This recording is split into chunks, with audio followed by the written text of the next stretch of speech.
it's Rachel Haskins with Ideally Crazy, and today I have another special guest, Mr. Gabriel II. Yes. You guys know I've been knowing Gabriel for pretty much my whole life.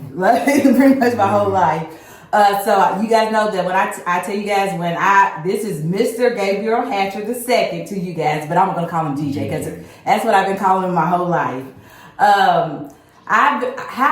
You guys may wonder, how have I been knowing DJ my whole life? Our parents, we both grew up in the church. So our parents are really close friends and like family. His dad, I love his dad, which is Elder. I call him Elder Hatcher, but he's always been very supportive. And not that this is about him, but I'm telling you a little bit about the relationship. Very supportive. Like, I remember when I was in the hospital, came up to the hospital to see me. Like, just always been a really loving and kind and genuine person. His mother is friends with my mom. They went to school together. They worked on, like, both of them are therapists. So studying and just, and his mom is I always kind of looked up to her because she's a very forceful woman. She had a lot to carry, and she carries it well, from being a pastor's wife to her position in the church, being a mother, a grandmother, and then having her own dreams and stepping on them. So I've always looked up to her for that. And GJ was actually my brother's college roommate when he went to U of L. So when I tell you, our family goes way back, we go way back. And DJ and I have, what we have in common is, my father's a musician, so I always have a special place in my heart for musicians. DJ is a musician. And so not only is he like family to me, he's also a musician. And I wanted to have him on here today because I like for them to tell their story. He's a very accomplished musician. He's very humble. I go to like people's pages when I'm trying to, get questions about them and tell you guys about them. And I noticed that like the first thing on your Instagram page was, I'm nothing without God. I was like, and what was so crazy is I was just thinking, I was like, he's very humble. I was like, and then I clicked on his Instagram page and that's the first thing that I seen. And so I was like, there it is again. But he doesn't even have most of his accomplished listed. So he just says, what he does, that he's a writer, arranger, a producer. And he's a father and all of that good stuff. But we're about to get in. He's going to tell you a little bit more about himself and tell you a little bit more about his company. But I hop right in. So our first question, when you look back at your childhood, what role did music play in shaping who you are today? Growing up, my mom, she's also a singer. And so we always had to hear like Hawkins and the Clark sisters and a lot of just the old songs. And as a kid, I started out playing drums. And I think a lot of keyboard players, or just a lot of musicians, period, start out playing drums. I played drums, and being a pastor's kid, for some reason, I just had the desire to play keys. And so at the age of 7, I always went to my grandmother's, played the piano. And at the time, my dad's church musician left because it was a military church, and he prayed over my hands one night, and that has been it since then. So just growing up, and my mom actually plays piano a little bit too, so I've always been around music, always. So that's kind of where it just birthed from, really. Okay, dope. Yes, I remember like seeing DJ get on the, piano and keyboard at church. And what I like about my church is they do bring a lot of people into their, their calling, because they get, just by having the opportunity.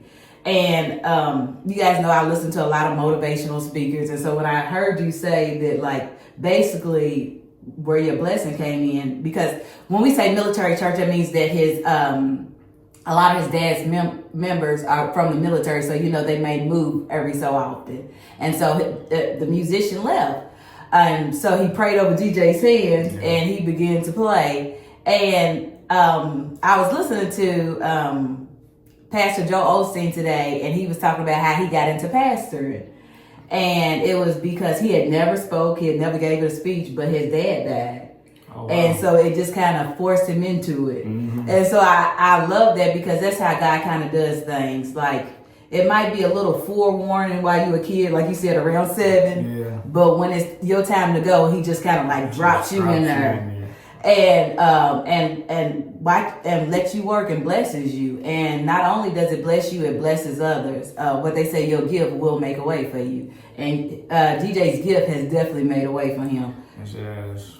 And I always look up to people like that because it's amazing to be able to take care of yourself off of just your gift. You know what I'm saying? I was riding in the car today and I was like, Lord, I can't wait till, I love being a nurse, but I want to do it in a different way.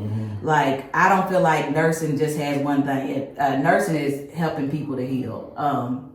So I believe my words can do that. And DJ asked me right before we got on, he was like, well, what made you want to do this? And I was like, basically it came from a place where, not being able to get the motivation and inspiration I needed when I needed it. So I wanted to make sure that nobody else had that problem. A lot of times when you're going through stuff, when you're building and you're working on yourself, it's not a pretty path. Like, people are telling you what you can't do, they're knocking you for what you're doing. And I was like, but you need to hear that voice that says you can do it. God's giving this to you, and go for it. And so that's what I really wanted to do with, I always say that ideally crazy is about seeing yourself through God's eyes. And that's what I mean by that. Like, block out all the noise. And I know you definitely had to do that as a musician. Because musician is one of those iffy things that people always like to say. They're always worried about, oh, will you be able to take care of yourself? And I know my dad, one thing he loves to see with all the younger artists and stuff, he loves to see, I remember when you moved to California, he was so happy for DJ because he loves to see them step it out on that gift. I mean, it's like a moment for my daddy. And my daddy's a very calm man, not a really emotional man, but I can tell when he's proud of somebody just how he grins and smiles when he's talking about it. And so I knew he was real proud of DJ. And I'm, and I'm real passionate about that because, like I said, from the background we come from, a lot of times, not, maybe not his church, but a lot of times they want them to give their gift for free. And it's okay to do a little bit, but they have families and people don't just sit down and start playing. They practice. So that practice, just like you go to work for 8 hours, no telling. How long do you take practicing? I know it could be days. I know I was a senior in high school, and I couldn't tell you the amount of hours that I slept. This is during the school. I mean, my parents would sometimes have to yell downstairs, GJ, turn that keyboard off and go to sleep because I'm downstairs just practicing. I played ball pretty much all throughout elementary into high school. My senior year, I just gave up basketball and just went to really taking my craft seriously. And so, it was countless nights during the week of not sleeping. Had my first car. I was living in Radcliffe at the time, and always driving up to Louisville, just being at church and being at different rehearsals. So, you don't sleep when you really love what you do. When you love what you do. As I was saying to him, I wasn't supposed to have to work yesterday, but I did. And so I worked like 12-hour shifts. So when I say I didn't work, and it was a rough night last night. And DJ was so kind. I was a few minutes late, but he patiently waited. And I was like, I'm so sorry.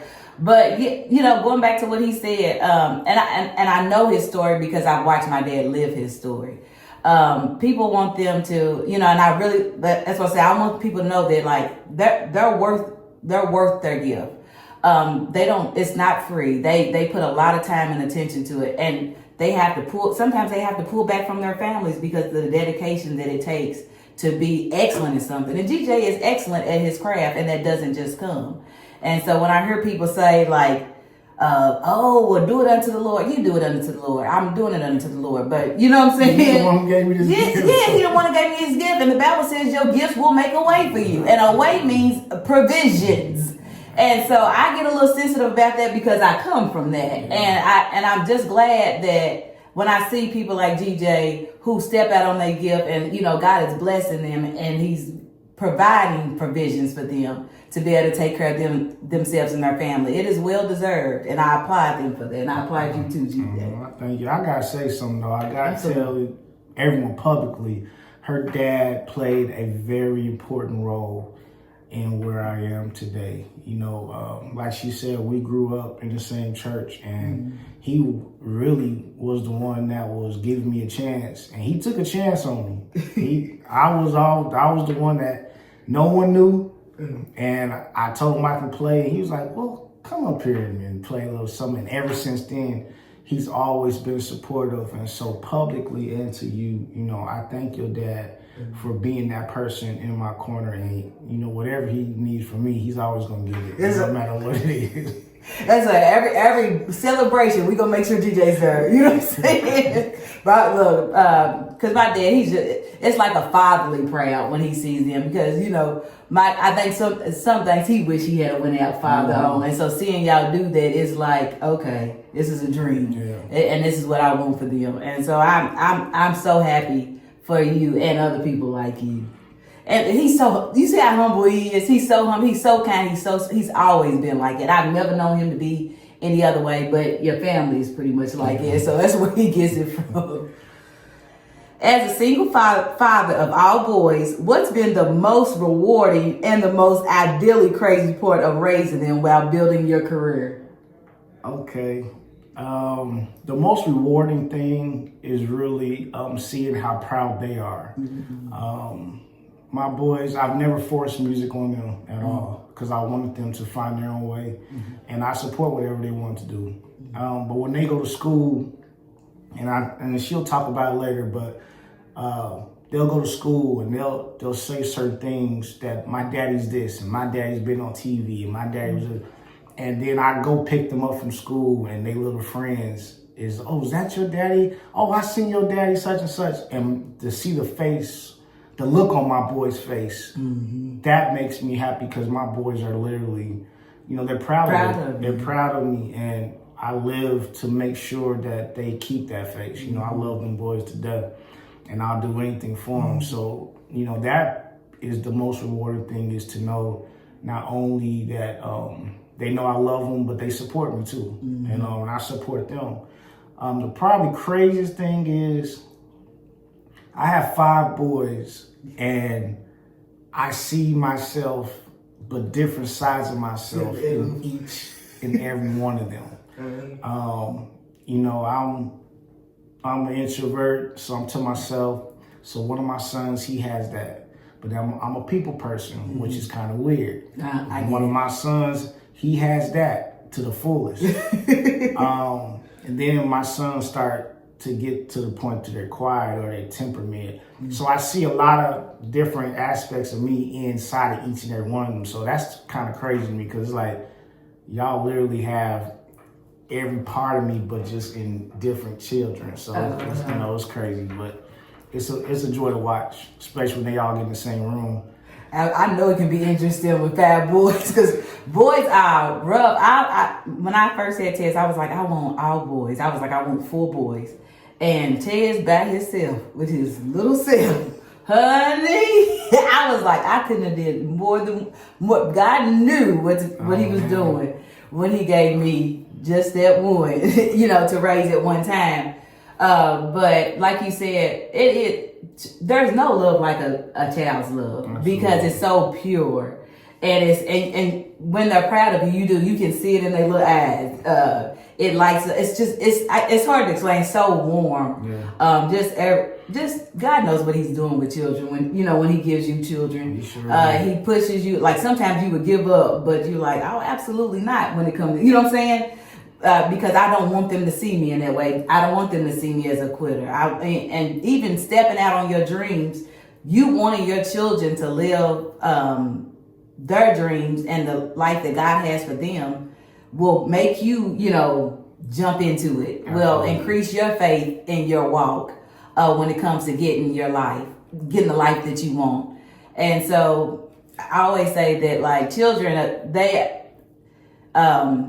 they're so beneficial in so many ways, and I don't mean that it's taken from them, but just that love. Y'all always know how I am about love. Like, love is just so strong, and God gives you something that resembles you, and so kind of describes how God feels about us when he looks at us. And it doesn't matter what they do wrong. It doesn't matter, in any areas that they lack. You love them just the same. You just as proud of them for their accomplishments and all the things that they do well, just because they're yours. And how do you not love you? You know what I'm saying? And so I do understand how like that can feel, because even with my daughter, I know that she's proud of me. And so I always say that I never really cared about what nobody else thought about me. Yeah. We kind of come from a very judgmental place.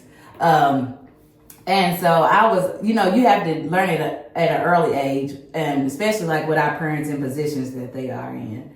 And his dad is he's still in a high position in the church. People don't talk about it a lot. And my dad was the state minister of music for several years.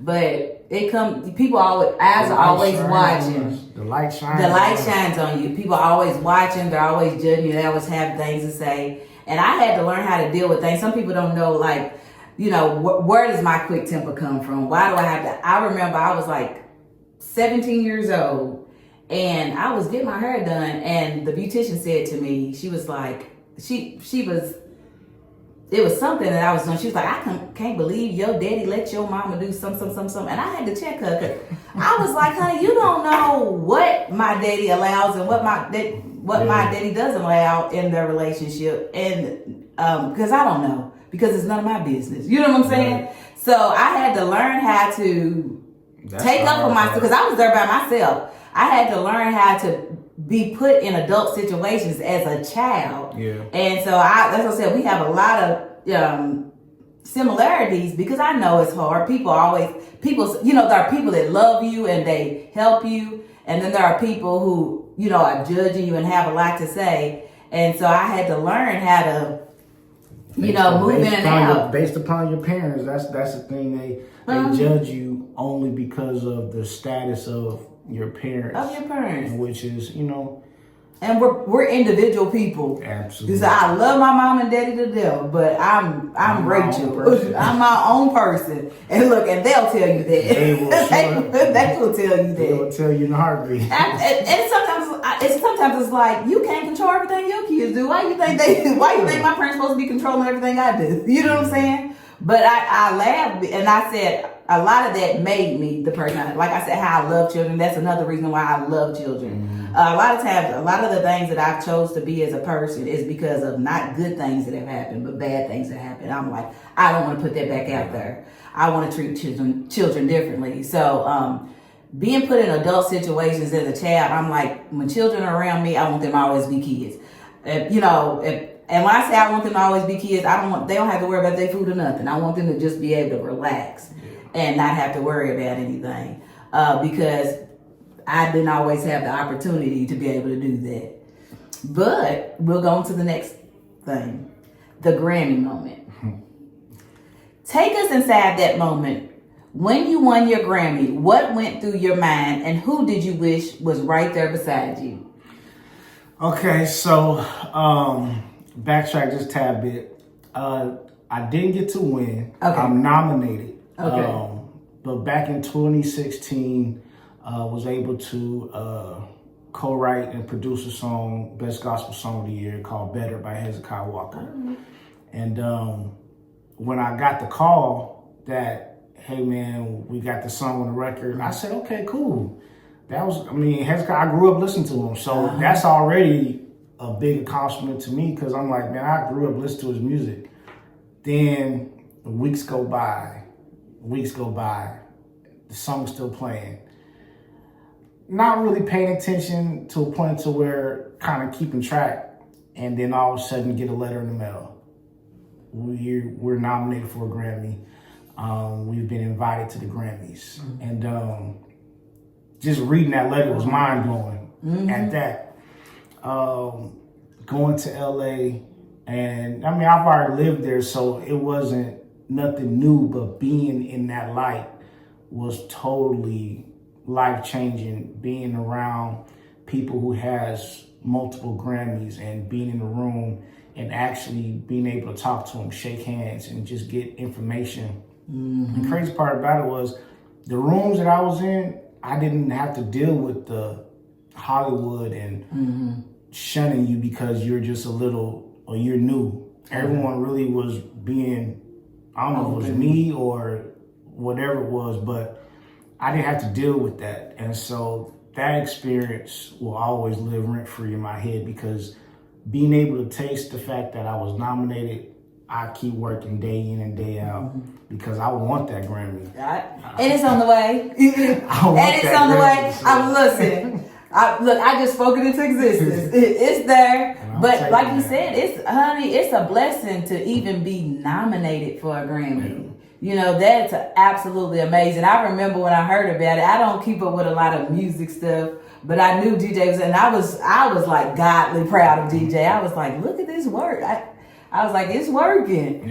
And especially people from where, well, DJ is from all over because he's moving around. But you know, from being from Kentucky and going that far, and so I'm one of those people, like I love Louisville, Kentucky. I love my home. I love my church, and I love my church family. I love the people from there. So when I see them going out into the world and making big strides and big accomplishments, I'm always rooting for them. I always say, I told y'all last week, I am a builder. I'm always going to build people. So, you know, I'm not one of those people that hate and stuff like that. When I tell you I'm happy, and I'm cheering for you. Yeah. Just like, you know what I'm saying? Just like I was there from day one. Because, you know, it's amazing to see people, and it's inspiring.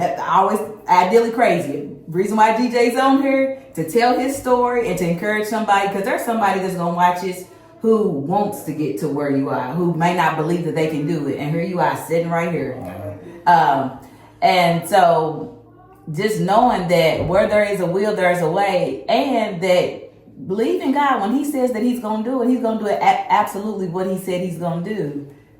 And you can trust him each and every time. And with God, there is no failure. And just allowing you to get in, like DJ said, he allowed him to get in those rooms with people like that. And some of the biggest blessings you will receive is wisdom and knowledge. Yeah. And so being able to interact with people who are doing the same thing that you're doing and have been doing maybe a little bit longer, to get that information that helps you grow tremendously is just a divine opportunity. So I thank God for that opportunity for DJ, and I'm believing, and I know there's much more to come. And not just because of that, because God can trust him. God can trust him because he has such a humble spirit. You know, he's not very prideful at all. You know, one thing about him, he knows he has a gift. I always laugh with my daddy. My daddy's a very humble man, but when it comes to music, he sets up straight, honey. He knows he has a gift. He'll tell you about himself when it comes to that. He'll let other little stuff aside, but when it comes to his gift,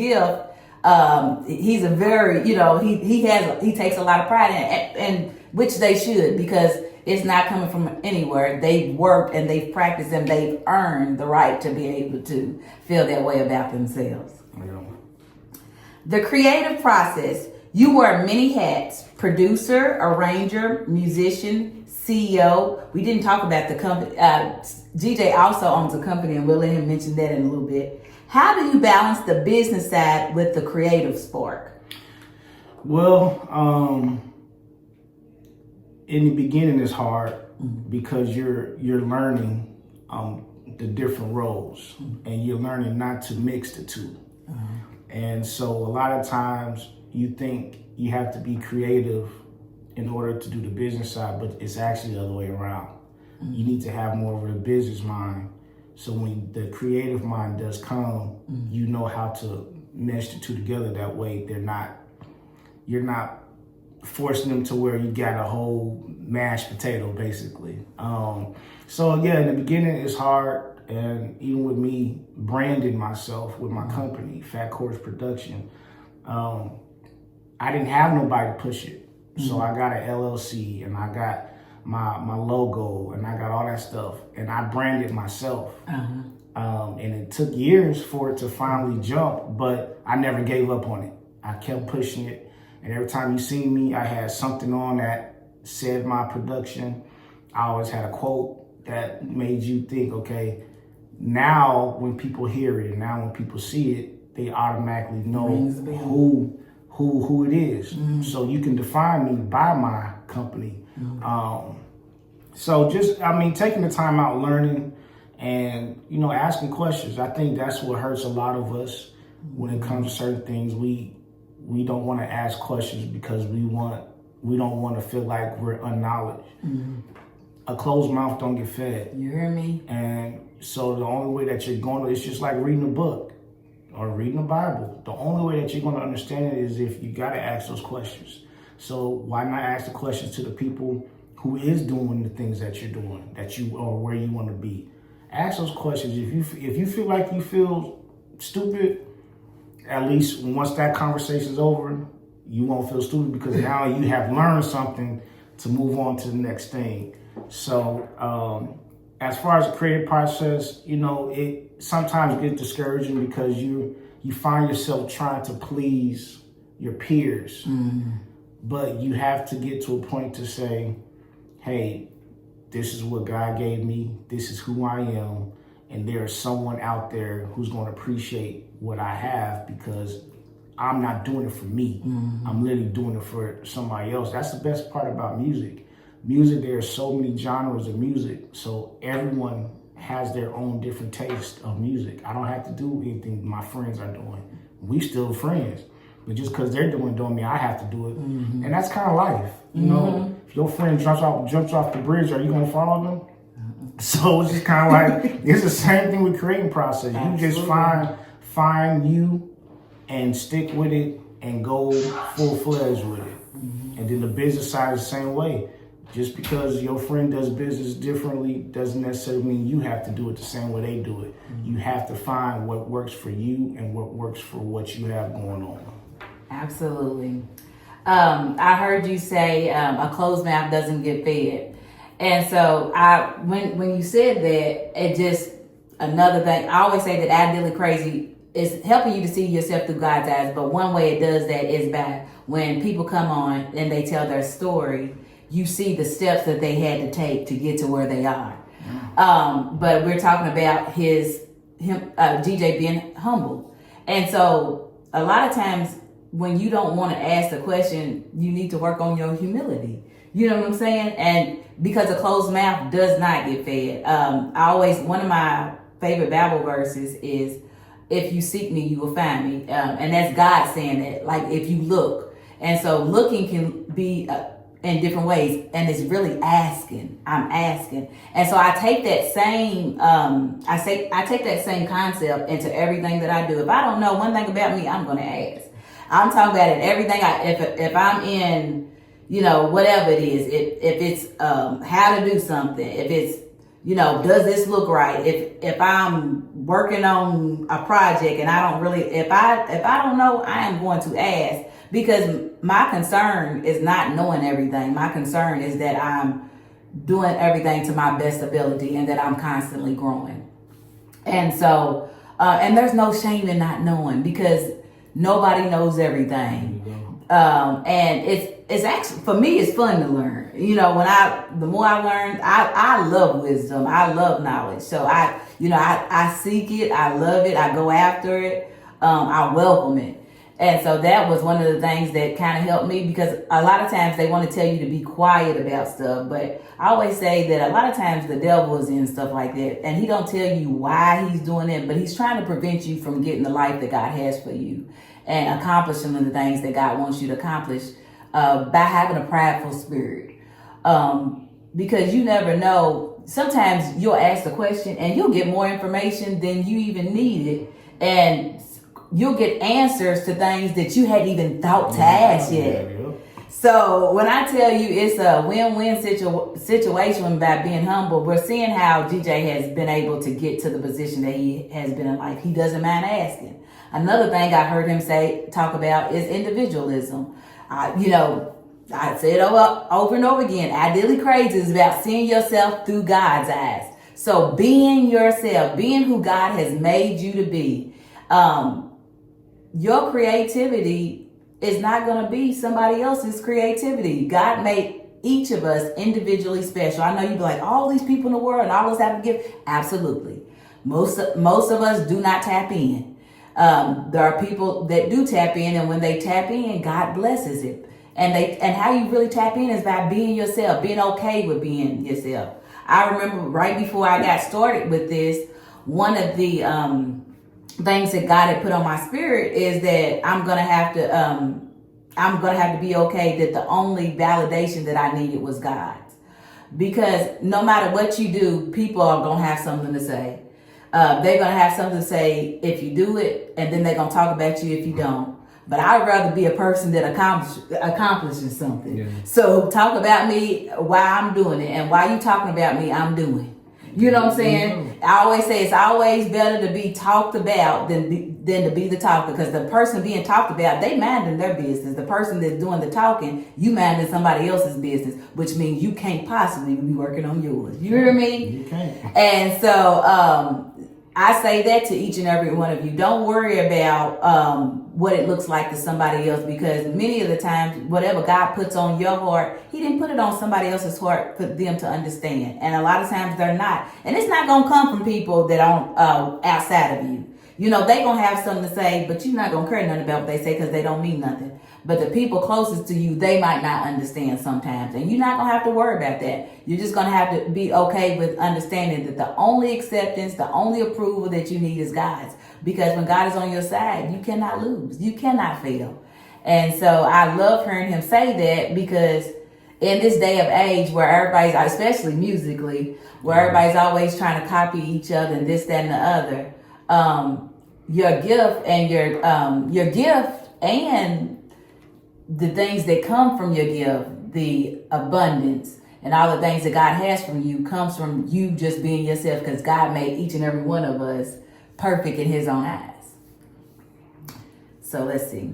Tell us about, I don't think I spelled it right, Fat Chords Productions. What makes your company unique in today's music industry, and what's the bigger vision behind it? I think what makes my company unique is first off, real quick, did I say it right? Say it out loud so everybody can hear it, and say it loud, DJ. Fat Chords Productions. Okay. With an S at the end. Okay. But to answer the first part of it, as far as what makes my company unique is I've always, and I think both of the questions just kind of coincide with one another. I've always been a person who I want you to feel what I'm playing. A lot of times, and this is no shade to any musician, any producer, you know, they produce and they play for them. I literally produce and play for the people as far as feeling, because that's what music is. Yeah. Music is feeling. Absolutely. And so, again, what makes it unique is the fact that when you listen to my stuff or when you hear me play, it's coming off of feeling. It's not coming off of tricks. It's not coming off of the fancy stuff.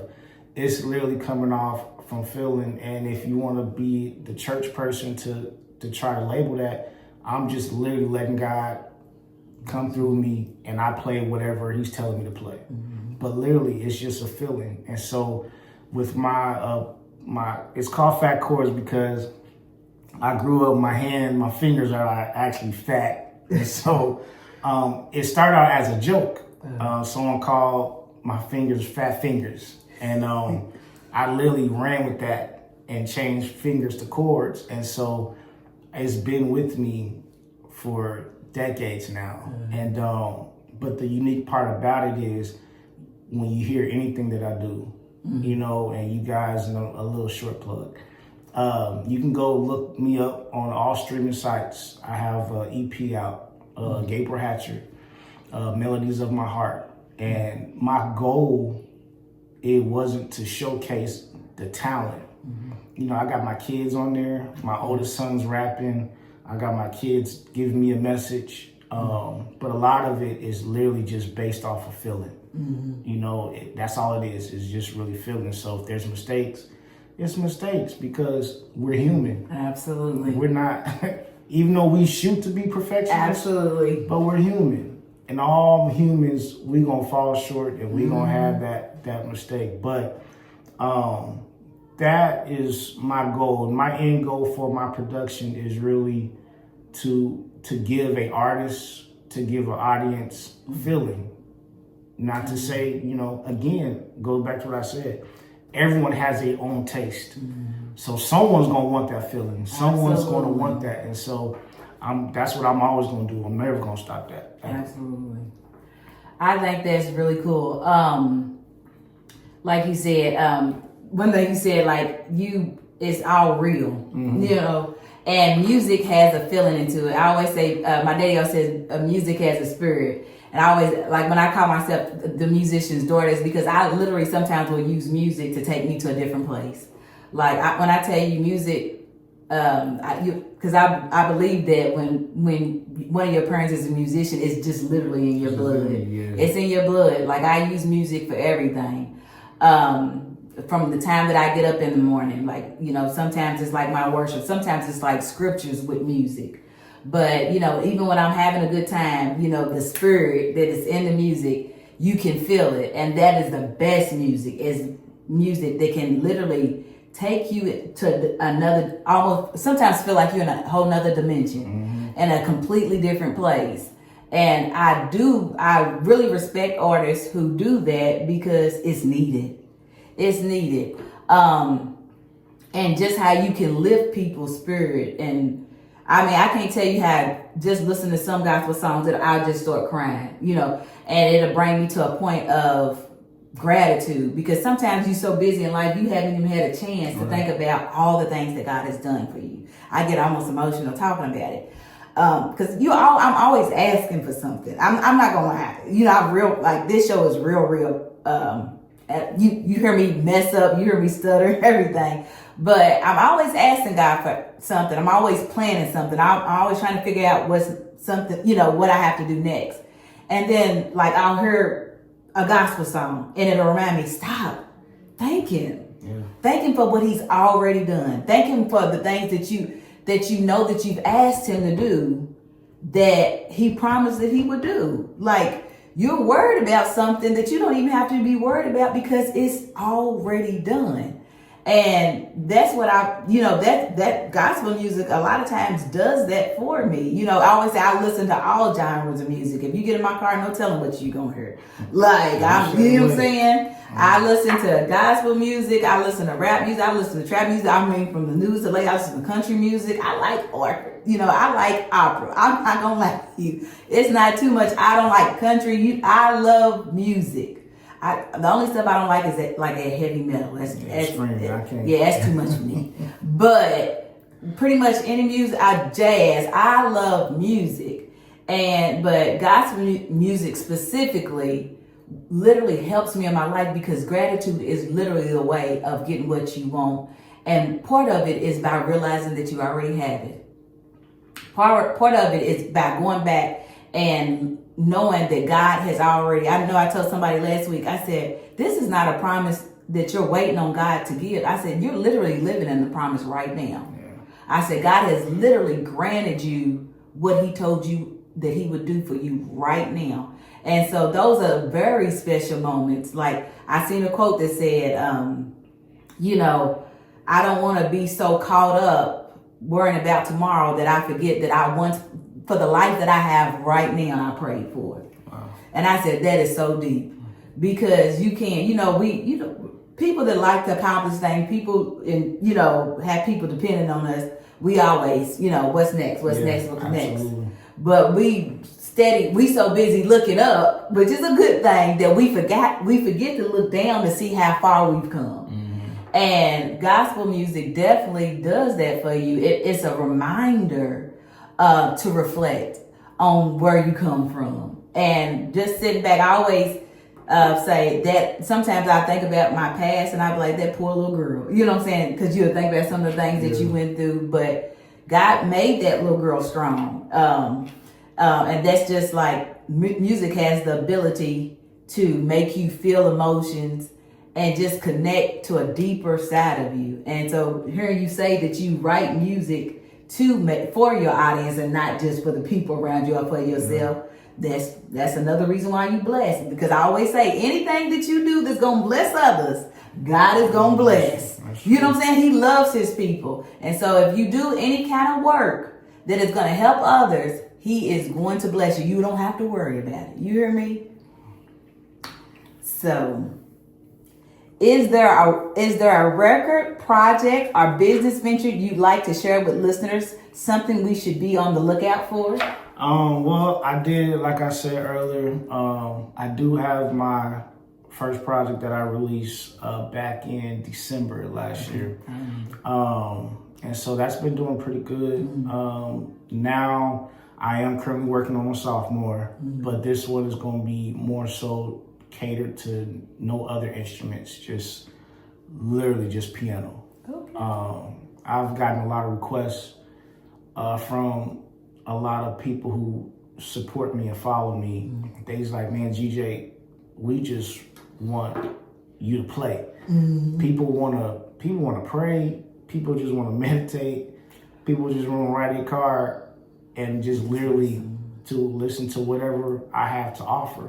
And that it can be intimidating at times because it's like, man, am I going to deliver what they're looking for? But then I had to kind of step back and say, it wouldn't have been asked if they didn't support you. Absolutely. And so, again, I am working on a sophomore project that is going to be catered to those listeners because, as Rachel said, it's needed. Absolutely. And, she'll keep y'all in the loop. I'll keep y'all in the loop. And, saying that, like you said, you're creating a new project that is going to be like basically all piano, and people use it to meditate. And absolutely, that's just when you said that, I know that it's going to be powerful because I was driving home today and I was like, I don't know what I even want to listen to, but would I listen to just piano playing and stuff? Absolutely, because it's common, and it's common to me because you guys know I told you in one of my videos that's how I used to go to bed at night. My daddy had this grand piano downstairs, which was right underneath my bedroom, and I would hear him practicing. Yeah. So it literally, and when I drive too, I always say that most of the time I always say that I'm very strategic. There's not really a problem that I can't solve, but most of my problems are solved like when I'm in the car. And it's like studies have shown is because that's when you kind of drift out a little bit, and so you're able to allow things to come to you. And music, and especially the piano, is one of those things that kind of puts you in a place that it just calms you, so that you can relax and get the things that God has for you. And that's why, when I keep saying, what does God has for you? A plan, an answer. You know what I'm saying? A plan and answer. We're not going to get, sometimes I don't want to get too deep for y'all because I want to be like, what is she talking about? He has a plan and an answer. You ask him a question. I always say that when you talk to God, expect him to talk back. You should be looking for him to talk back to you because he does. Sometimes he makes you wait on the answer. He don't always give you what you want right away. And he definitely don't tell you step for step for step. Absolutely. But he'll give you, when it's time, he'll give you little parts and let you know, okay, do this, do that. And so you're going to him about it. And to me, and music has always been in God's realm. A lot of times we always want to say it's devilish and stuff like that. No. Music comes from God. All things come from God. I always tell people the only thing the devil owns is a lie. That's the only thing the devil owns is a lie. Everything belongs to God. So, and you guys know one of my favorite Bible characters was David. He's not one of my favorite. He's my absolute favorite. I like a lot of them, but he's my absolute favorite. But David was a musician. Yeah. Honey, and what was so weird about David, I'm not going to say weird, but why I thought he was so dope, he was a warrior. It was like, you couldn't play with David, but he was still soft enough to be a musician. You hear me? And I laugh because most musicians are like, they nice, they calm, but don't play with them. they don't play like that. You hear me? And so, but he would play like when the king Saul wanted to kill him, he played till he became calm. And so just that being a gift, and it calms you. So certain things when you say, well, this music calms me, it always has. And a lot of times anything that comes from God will calm you. You know what I'm saying? Or even bring you to a happy state. Because I don't even believe that, like, sometimes there's some things we can't say in music, but you know, I'm okay with R&B and all of that because I always say there's a time and place for everything. And even the Bible says there's a season for everything. So people are like, no. Anybody that says anything against it is not going with what's in the Word of God. He said that there's a time and season for all things. And so just knowing when that time and season is for that thing. So when it comes to even different varieties of music, there's a time and season for everything. And just knowing that. I always say there's different songs that I listen to when I feel like I'm in a battle or I'm in the war, and I'm fighting for something. I listen to certain songs, and so just knowing that God has what you're looking for. Like DJ said, if you are willing to step out on your faith, if you are willing to believe that He's going to give you the life that you deserve, and what I love about it, He's not doing something He don't want to do. The reason why He can put that many hours into it is because it's a work of passion. Like this. Most of the time, if you had asked me to get up after I done worked my 2 days in a row, But you know what? I jumps up and gets ready to do this because I love it. I love to encourage people. I love to listen to people tell their stories and put their stories on a platform for other people to hear, because I know it's needed. And just like it's inspiring you and encouraging you, I'm not yet, I don't completely own myself yet. And what I mean by that, I still work a job. That's not my end goal. So when I bring guests on like DJ and other guests who have fully stepped into that entrepreneurial role, like it's inspiring. Yeah, I'm inspiring y'all, but it's inspiring to me. So it feeds me. So I love doing this because it's so positive, and it just shows you, okay, I know that it's possible. I'm sitting here by somebody who's living the life that, you know, I aspire to get to. And I know it's already done. I know that there's a time and season even for that.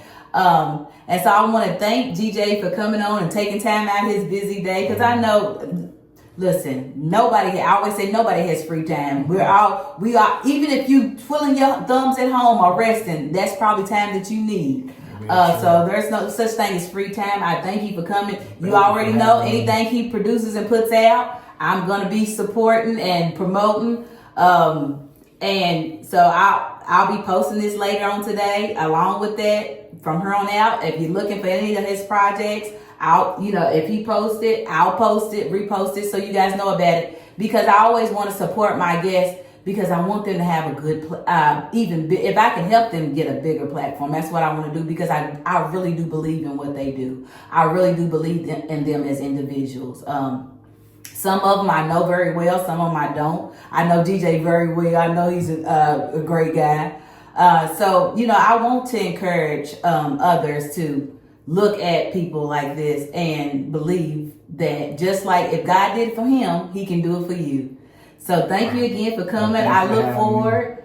I know that God's got so much more for you. I'm ecstatic about what He's already done. But what they say is just getting started. Yeah. As I said, people don't think that when you're in your 30s and early 40s that you're still young. We are still young, and we have so much more life ahead of us. And really, I kind of feel like at this age, I'm just now being at the age where I can handle it. Yeah, I was like, if I had got anything before, I don't, maybe some people are not like that, but if I had got anything before now, I don't think I would have been ready for it. I know I wouldn't have. Otherwise, God would have gave it to me before now. But even me personally, like after personal reflection, I wouldn't have been ready for it. And so I know that there's so much more ahead of us, and that excites me even more. So thank you guys for listening in again today, and thank you again, DJ. And I look forward to everything you got going on. All right, thank you. All right.